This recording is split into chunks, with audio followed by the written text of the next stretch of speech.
Бүгін біздің рубрикамызда жашообузга эң керектүү болгон жана жашообузга тыгыз байланыштуу болуп калган нерсе жөнүндө нерсени жасайбыз.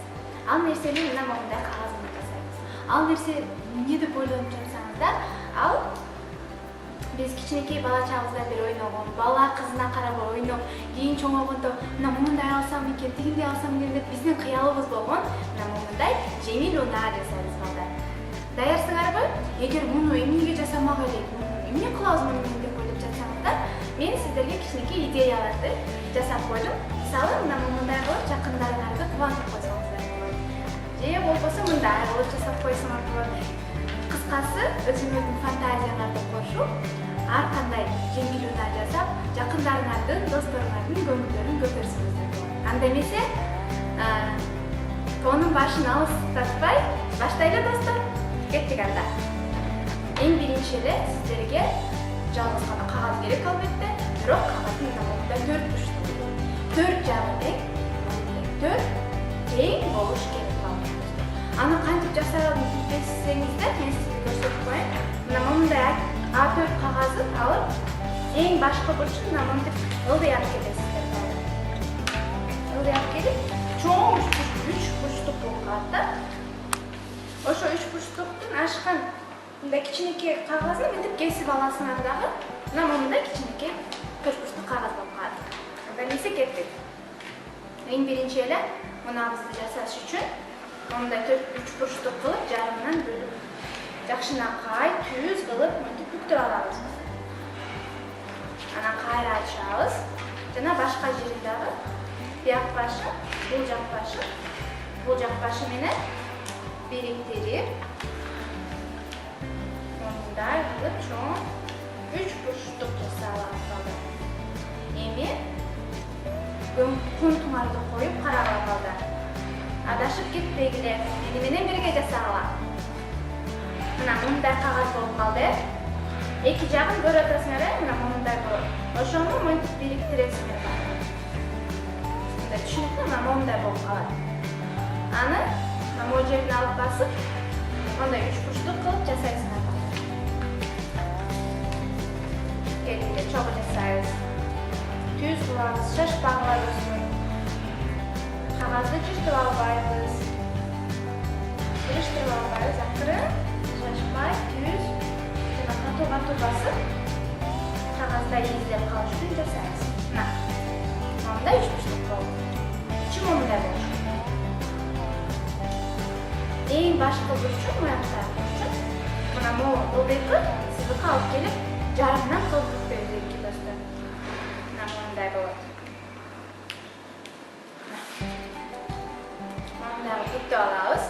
Анан кайраңды ачабыз.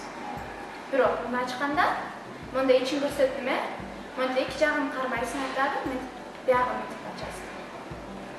Ачканда мынакта 2-3 бурчтук мындай окшош бой, жакшынакай болбой, башкача болуп турат, Ошо 2-3 бурчтук менен иштейбиз достор. Көрүнүп атабы силерге? Могу жерден аласыңар, ортосун. Мындай кылып, бастырып ылдый кылып бүктөйсүңөр. Ошондо биякта кичинекей 3 бурчтук, биякта эки четинен дагы кичинекей 3 бурчтуктар болуп калышы керек. Экинчи жагы менен дагы дал ушундай кылып жасайбыз.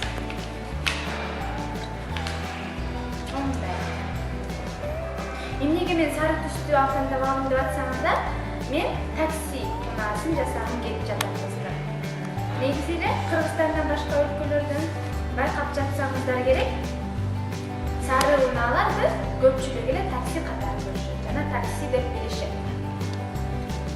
Анда эмесе достор, мына момундай эмнеге окшошуп калыптыр, бүкүлү окшоштур, бирок мунусун кайра мындай кылып башка жерине которуп туруп, эң астыркы мындай жери эң оркадан достор, култуңарды коюп карагыла.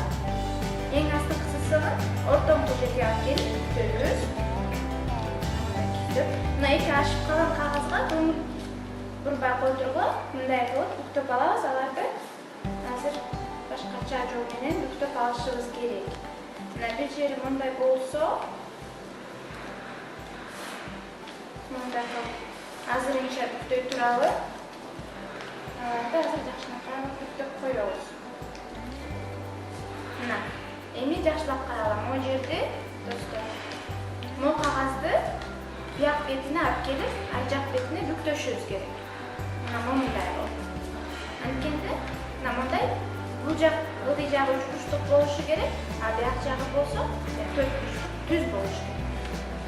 Ошондо бул биздин жеңил унабыздын дөңгөлөгү болот да.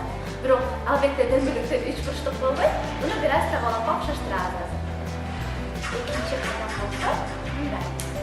Ал дагы ошондой эле кылып акырын достор жыртып албагыла моментти түктүп коебуз. Оңой эле менен. Эми дөңгөлөктөрүбүздү дөңгөлөккө окшоштуралы. Моментти бурчун бир аз эле түктүп койсоңуз да дөңгөлөккө окшошуп калат. Мына окшоштубу? Меники окшошпагыла. Мына ушинтип дөңгөлөк кылабыз. Башын болсо тик учакка окшоштурбай, кайра жакка буруп алабыз дагы. Мындай чыгып калган кагазды ичине алып келип 3 бурчтук жасайбыз. Мындай бүктөбүз. Мындай. Эми ылдый жагынан чыгып калды. Ылдый жагын киргизиш үчүн дөңгөлөгүн мындай асты жагынын арасына кичинекей чөнтөкчө сыяктуу чыгып калды. Ошол чөнтөкчөгө ашып калган кагаздын ортосуна киргизип коебуз. Эми машинабыз кайыкка окшошуп калды го. Эми башын андайса мындай болот. Бүктөп коебуз. Мына достор, менин такси жеңил унам даяр болду. А сиздердикичи кандай болду?